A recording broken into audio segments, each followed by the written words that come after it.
Hey everyone! In this video, I'm going to show you a step-by-step tutorial on how to update Vercel Deployment.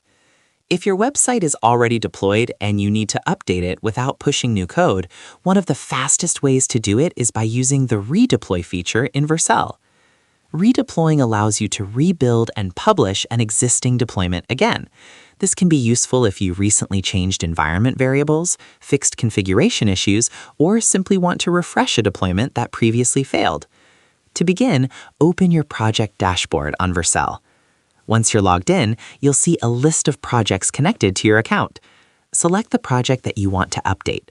This will take you to the project overview page, where you can view important information like recent deployments, build logs, domains, and project settings. From here, navigate to the Deployments tab. The Deployment section shows a complete history of all the builds and deployments that have been created for your project.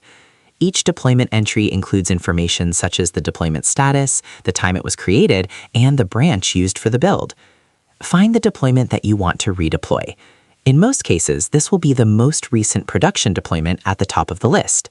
Next to the deployment entry, you'll see a three-dot menu icon. Click on this menu to open additional deployment options.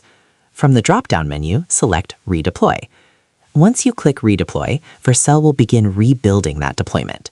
The platform will run the same build process again, reinstall dependencies if necessary, and redeploy the project to your domain. During this process, you can monitor the progress directly inside the deployment page. Vercel provides real-time build logs that show each step of the deployment process, including installing packages, compiling files, and generating the final build. If there are any errors during the build, they will appear in these logs so you can troubleshoot the issue. Once the redeployment finishes successfully, the updated build will automatically replace the previous version of your website. Your domain will now serve the latest deployment. And that's how to update your Vercel deployment using the redeploy method. Instead of pushing new code every time, redeploying allows you to quickly rebuild an existing deployment and refresh your project when configuration changes are made. So that's how you do it. I hope you guys like this video. Subscribe for more, like for more, and share for more. I hope to see you again. Goodbye.